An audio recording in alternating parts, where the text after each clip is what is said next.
You're right, that was a great flight.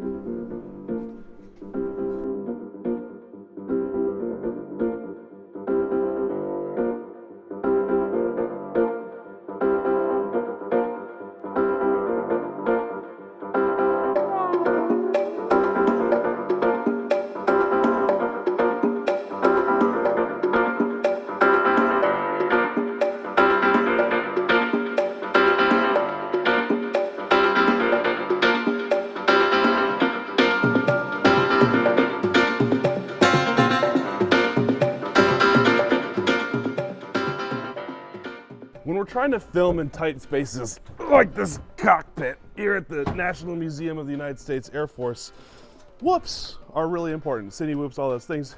But sometimes that's just not going to cut it for the picture quality we want. And that's why we're using the Catalyst Machineworks Whoop Lifter. We're testing it here at this amazing museum. This camera has insane low light capabilities that the GoPro doesn't. We've got awesome lights that are gonna send little shiny magical things off of the lens, and we've got a caged beast. Let's see how this thing gets on.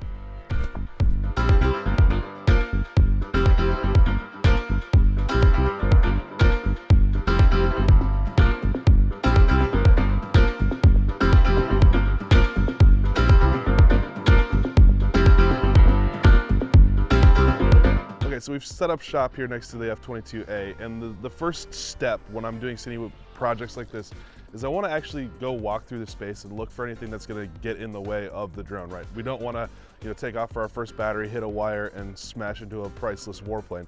So let's get out there and just walk through, and I'll kind of point out the things that I'm seeing and the things that I'm looking for while we're out there. I'm looking for these little thin wires that the museum has. So like if you look at that sign, there's actually a wire that connects that, so that's not going to show up on your FPV camera, and it's going to really suck if you hit it. If you look at this MiG-15, there's a wire that connects the cockpit to the tail. There's no chance I'd be able to see that when I'm flying. Those wires are actually antennas for old UHF radios. So that's the original Crossfire. So now that we've done our walkthrough to check for obstacles, I'm going to have Winston walk the drone through the space and watch video to see if there's anything that's breaking up. So I don't have to put all the expensive equipment in the air around the expensive stuff that's in here, and I can know that video, for the most part, is going to be successful. Welcome to the National Museum of the U.S. Air Force. We're in the Korean War Gallery and next to the Southeast Asia War Gallery. We're so excited to have Nurk and the team here. Thanks for being here, guys. So the next thing that we're gonna do is Winston's gonna take the drone and physically walk it through the space, and I'm just gonna watch crossfire connection as well as the actual video connection to make sure that everywhere that I wanna be flying, we're gonna have good video all the way through. So Winston, go ahead and get walking. So I'm actually gonna pay attention to this, and we'll talk to you guys in a bit.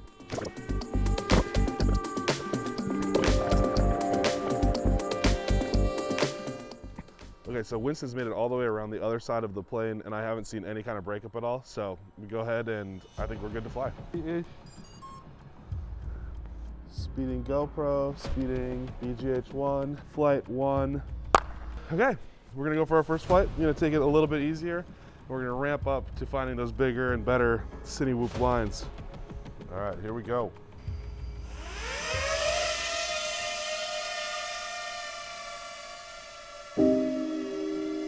Here you're seeing pre-stabilized footage from the Whoop Lifter with the BGH1 on board. Just wanted to show you kind of roughly what it looked like before we stabilize it. Then we're going to bring in the stabilized look, and you can see how much smoother and buttery this is. But this is still shot in the BGH1's log format, so we're going to go ahead and transition into putting a log LUT on that. You can see what that final product looks like. You've got this beautiful, beautiful image where the sides aren't warping or stretching like they do with GoPro. You can see little starbursts coming in off of the lights that are up and above and around, and as lights are revealed from underneath the plane, you can see it hitting the lens and stuff like that. The look that you get from this Whoop Lifter combined with stabilization, combined with color grading, it all just comes together to look so absolutely incredible, and it is game-changing for Cine Whoops.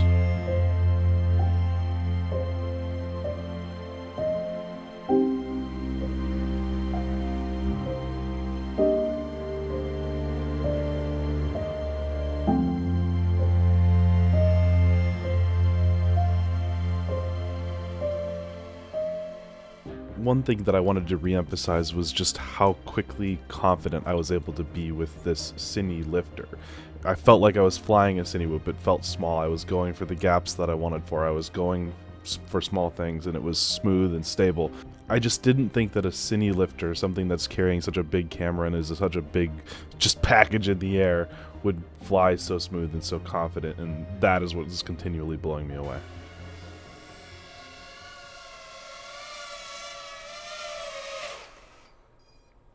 I was gripping pretty tight. Always that first battery, just want to make sure things go smooth. And it went really smooth. I mean, we're here filming this video about the Whoop Lifter, and like inside of one battery, I felt like I could make all of the Cine Whoop moves I normally make cruising around through here. So like, you know, doing some kind of like 45-degree angle turns where it's kind of wrapping around something, hitting gaps while turning, you know, finding those opportunities. There were a lot of cool, like, come under the plane and then the light goes, and like that sort of stuff is gonna look so cool on here. Catalyst Machineworks Whoop Lifter is what's enabling me to crush it out here for sure. So after the first flight, I want to always just like watch back that footage, make sure I got the camera settings right, the exposure, all of the way it looks, just before I commit to doing like 40 batteries.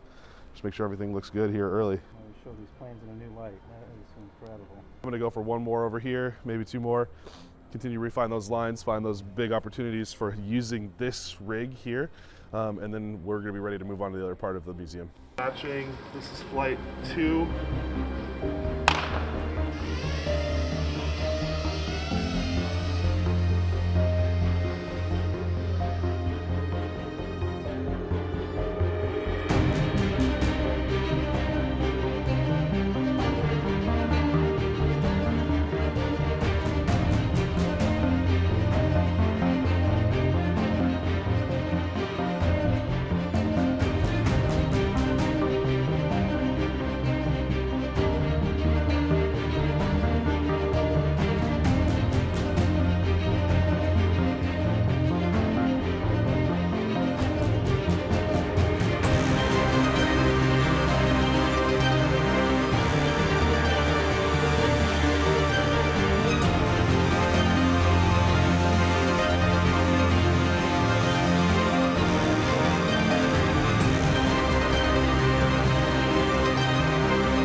Going by the I don't know if that one's a Reaper. Don't kill me in the comments if you guys know, but a military drone. It's kind of cool seeing a drone fly around a drone. Here at the National Museum of the U.S. Air Force, we're so excited to have you back here to fly out of the C-124 Old Station.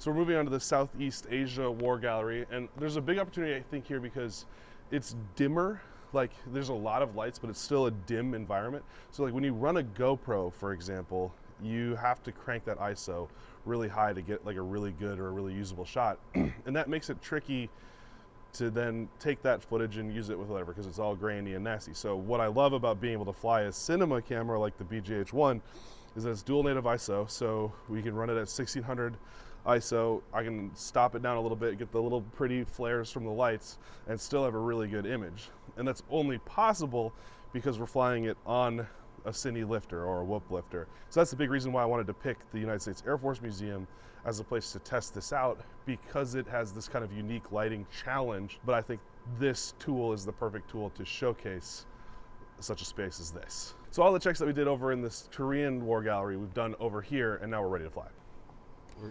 I got 14 satellites in here.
Another flight on the ground.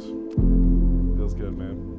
Well, let's do a quick playback and then move on to the rest. Okay, so we just did our biggest shot of the Southeast Asia War Gallery. Went awesome. Found a lot of really cool lines where I'm just kind of twisting and turning and trying to play peekaboo with all the lights and stuff like that. So I think we got some really good stuff in that flight. So I'm excited to see how that turns out. And actually, if you want, stay there, Winston, so I know where to like change. Yep. So it would be down, down, down. I might be able to do this while flying. Down, down, down. So I'll just 1, 2. No, I can't do it while I'm flying. All right, don't worry about it. Don't worry about This is it. like, Just like orbit us and maybe not hit Winston or something. And I'm just gonna Winston take a bunch yell of when times. he switches.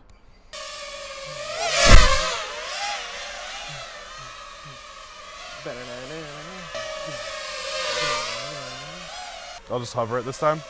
Yeah, that's fine. Okay. Switch. Oh! That was close. Do that one more time and I know what to expect now. All right. Switch. So now we've had a couple of good flights with the BGH-1 and with the Whoop Lifter Mini. I just wanted to talk through some of my experiences of what it was like flying this thing in here. First of all, I got right back into that cine whoop mood. I have this kind of like process where I just kind of, get in the air and kind of think my way through, feel my way through the space and find those lines, find those find those brush strokes that I can make in a space like this. The thing that surprised me the most about it, because of how big this thing is, I was worried that all of those gaps that I wanted to go for and the kind of long sweeping turns that I was trying to do would start to feel really tight, but they actually didn't. And I was able to find a lot of lines that I would have previously thought I would only go for with a GoPro Cine Whoop, something much smaller. So I'm really excited that this doesn't feel, at least in the air, as big as I thought it was going to, because I was still willing to go for those lines and find those cool opportunities that only a Whoop can provide. Despite all of the things that I loved working with this thing, there were a couple downsides, right? First of all, because of its size, it's a little bit of a mental block, right? I'm not going for all of the things that I would go for with a GoPro Cine Whoop, and that's kind of disappointing to me. Is like, I want that brush stroke to be exactly how I want it to be and to do what I want it to do, but sometimes that's just not an option. GoPros aren't always the only thing that you can use, and sometimes you need a Netflix-approved camera, for example. One thing that surprised me was really good was this handled its own prop wash really well. I flew inside of a helicopter at one point and just sat in there, and I expected it to just be like, boom, boom, boom, boom. It was fine. But the bad flight characteristic that I noticed was when I tried to do kind of like an orbit push, where I kind of like snap around something and then let it kind of ride backwards for a second, it didn't really ride. Like, it just kind of like, it got to there and it hit the brakes, and it was kind of awkward, and I couldn't get out of the shot a little bit. So that's really the only like negative thing that I've noticed about how this thing flies, where it was just kind of like, oop, oop. That was one flight characteristic that I noticed that was not ideal for me. So that's gonna wrap up our day of filming with the Whoop Lifter in super tight spaces, like inside this CH-3E Black Mariah helicopter, which they let us just get in, which is super cool. But I've really enjoyed working with this thing over the last few weeks. We've been using it for a bunch of different shoots. I've been using it on fast stuff, slow stuff, and now on what I think is kind of a hardcore Cine Whoop mission. And I'm really happy with the results. Like, I haven't had a chance to look at the footage much more than just on the back of the camera, but like what I'm seeing looks absolutely incredible for the needs that you would have to fly a bigger camera for some sort of production, but with protection in an environment like this. So I am really stoked about how this thing has been flying. This has been one of my favorite machines. We'll maybe do like an actual like kind of in-depth details of what this Whoop Lifter Mini is. But for now, just know that it's flying the way that I want it to, and we're getting the cool shots that I want to be getting. So thanks for coming along with us on this adventure, and I'm gonna go ahead and grab this cyclic and take off and get out of here. Whee! Stay flying.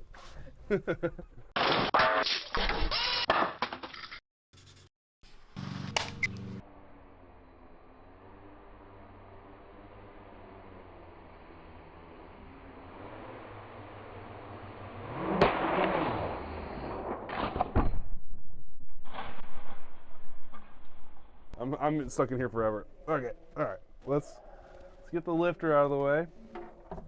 Whose idea was it to film in a cockpit of a helicopter? Ow. I'm not even joking.